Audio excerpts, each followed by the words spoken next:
Welcome to the Wiser Talk, produced by WiserGos Software Solutions, the premier low-code company of India. Our host today is Abhinando Ghosh, a veteran of the financial services sector in India with over 30 years of experience. He culminated his service career as the CFO, CIO, and CISO of a public sector general insurance company.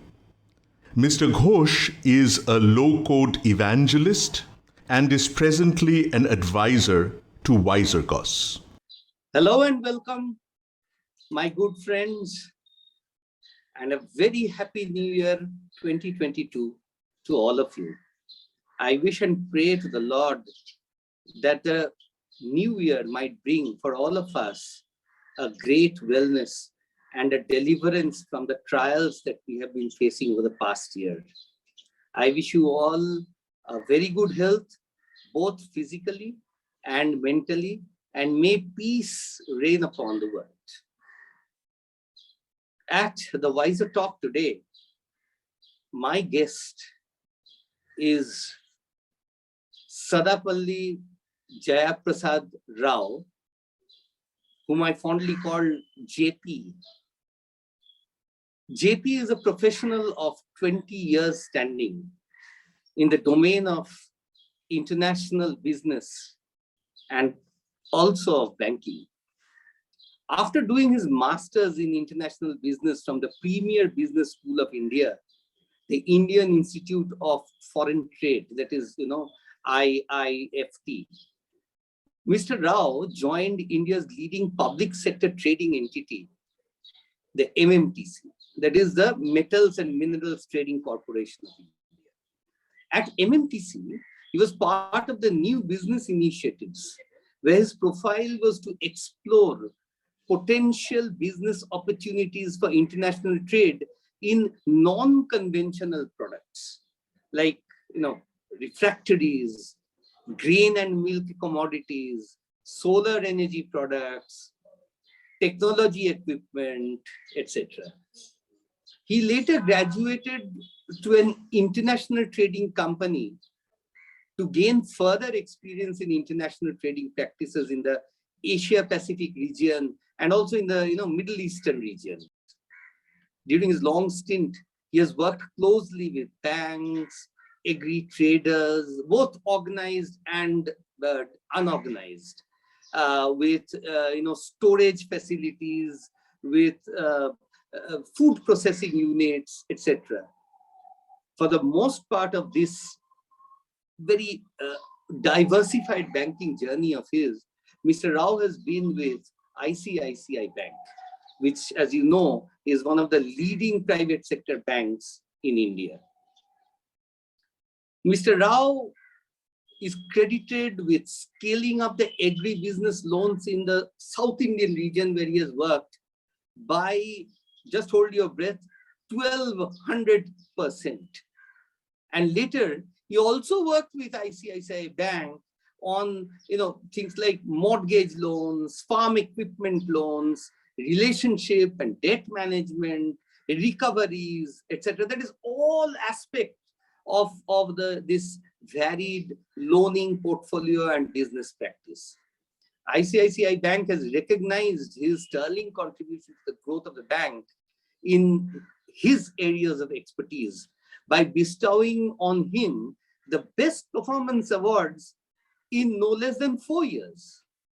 And they have also awarded him in 2017, 18, if I remember right, their prestigious DNA Award for Sensitivity, which is the highest recognition at ICICI.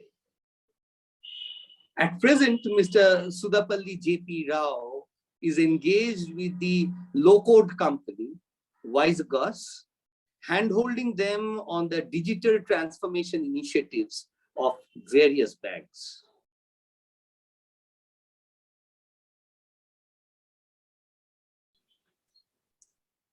Hello, JP. So nice to see you again, and a very happy New Year to you, 2022. Hi, Nando. Thank you so much. It's pleasure, to be with you, and a very, very happy New Year to you. Yeah, and it must be quite some time after which we are meeting, no? And of Yeah. course, here also we are meeting virtually only. But anyway, let us get on with our conversation. So, first of all, I'd like you to take me down the garden path of your banking experience. Thank you, Nando. So, my career with banking, my total banking experience started with one of the leading bank, or I would say the largest private sector bank at the time when I joined in 2004. So this was ICICI Bank. Prior to that, I didn't have any experience in banking and all. So it was a completely new for me. Yeah. So they have put me in their rural micro banking and agri business group called RMAG, wherein this particular RMAG. RMAG means rural micro banking and agri business group. Okay. So this particular team was responsible for micro banking, like microfinancing, and then it was even into this particular group was also into lending to small and medium enterprises, and then it was into lending to medium corporates and large agri-based corporates. I was part of the small and medium enterprises segment. So wherein I was given the responsibility of driving their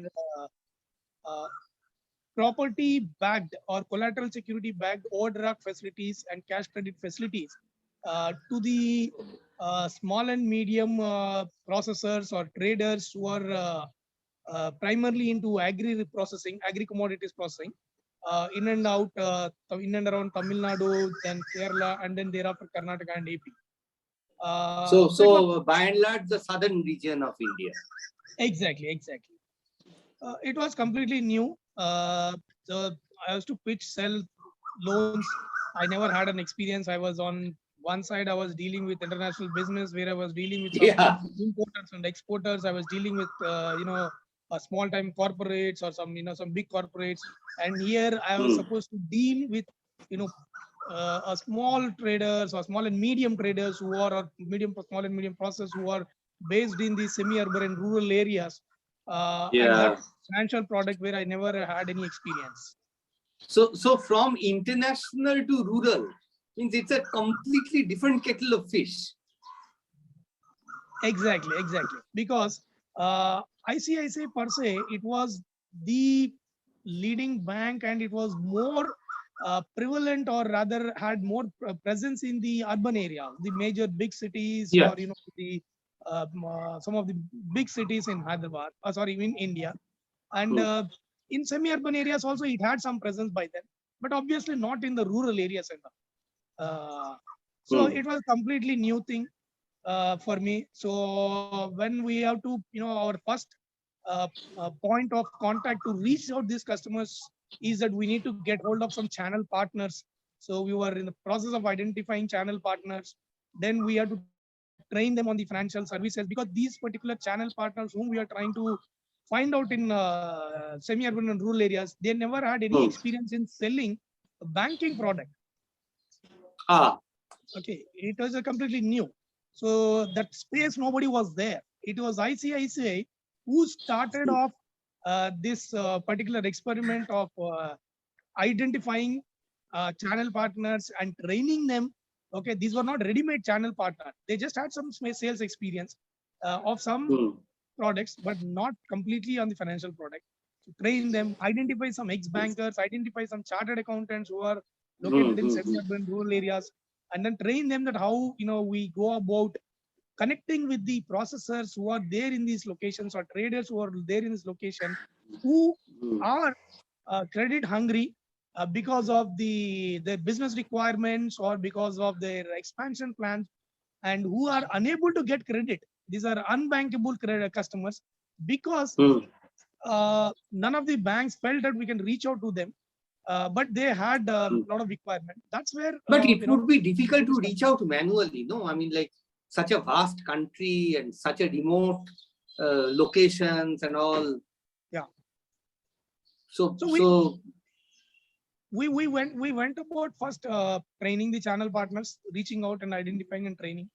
Now the second biggest challenge which we had in terms was that convincing the customer that why should they take a loan from a bank which doesn't have any physical presence. There is no branch presence. Why should I take? And what are the, how do the bank understands my requirement? How will the bank give my credit requirements?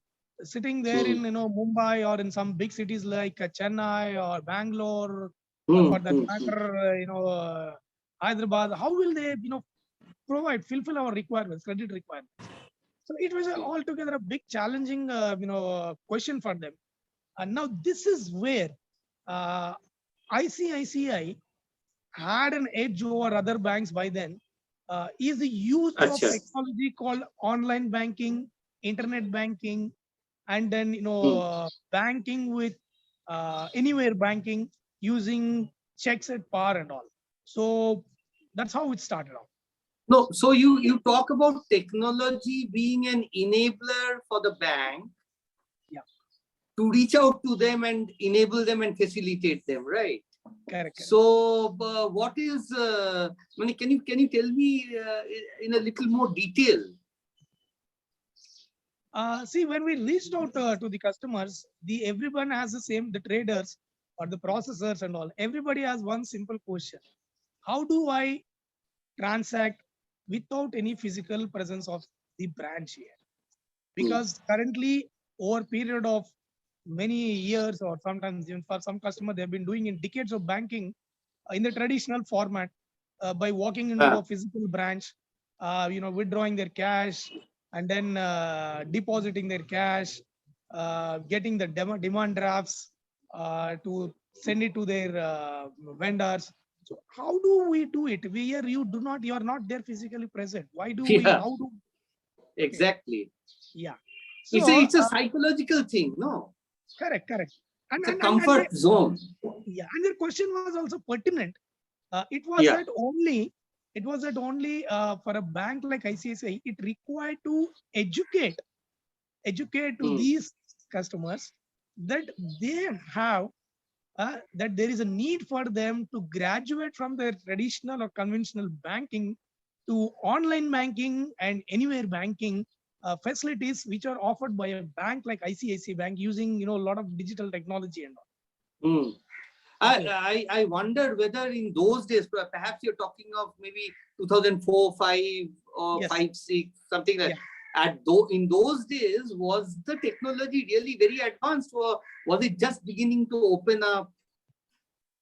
See, technology just began to open up with most of the banks, but of course, ICICI was slightly ahead. There were not many banks which were offering things like checkbooks at par. There were not many banks which were offering things like corporate, banking in terms of, like online banking facility. You can, your net banking, you can do online transactions. When you talk of checks at par, see, I have also been in this space, in the finance space. Checks at par to the customers, it seems simple enough. And what is it? It is nothing but you take anywhere check, you put it in any branch, and they immediately encash the check for you. That's checks at par, right? But behind that, there's a big technology involved. The WAN connection and all the branches of the bank must be connected so that on their monitor they can see any account anywhere within that bank in the country. So that is a big technological enablement which the bank must have before you can start issuing checks at par. And in fact, coming to think of it, to me it also sounds a little bit funny. Because see, you were saying that about 15, 16 years ago, these checks at par were being used, and it was such a good offering. People were so impressed by that. And today, if you think today, we have forgotten checks.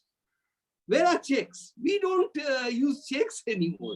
We are doing paperless banking. There is no paper business anymore at all with us. So what was newborn a decade ago is already means finished up. It is already extinct today, on the path of being extinct. So that's I mean, that's how for the how fast the technology is moving. In fact, it's it's very funny and strange to me. I think you've brought up a very good point. Checks at par right now it sounds bit strange, or like a bit obsolete kind of a thing, given that we are doing mostly digital transactions.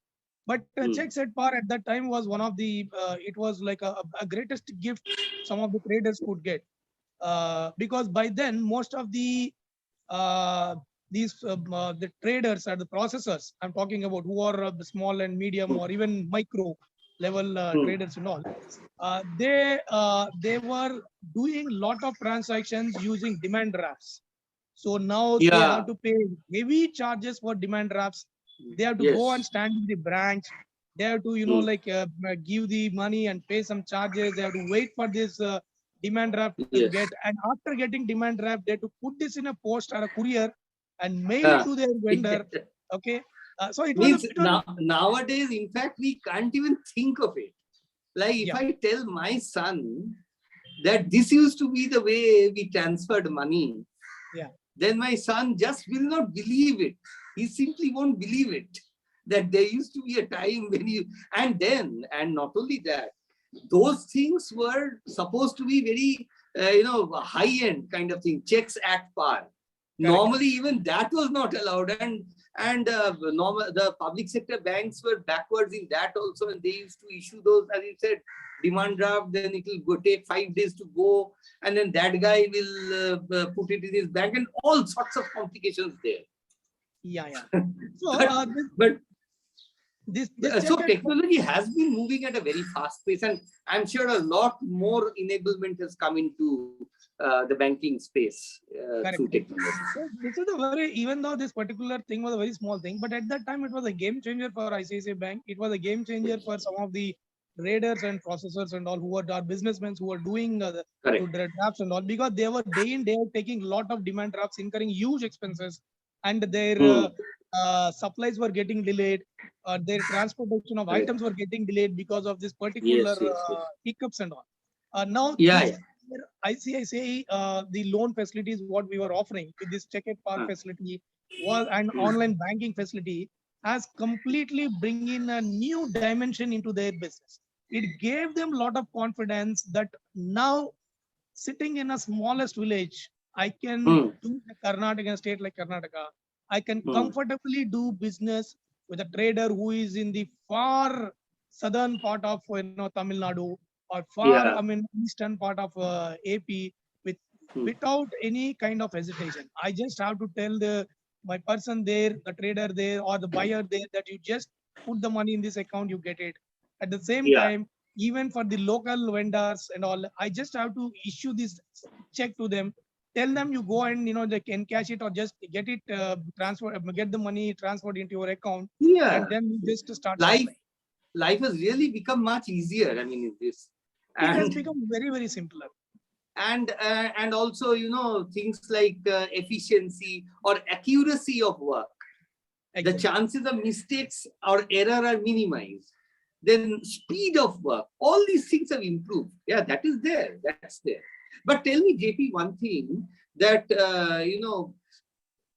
those checks at par and all, and the things which you said they were still in the early stages of technology transformation.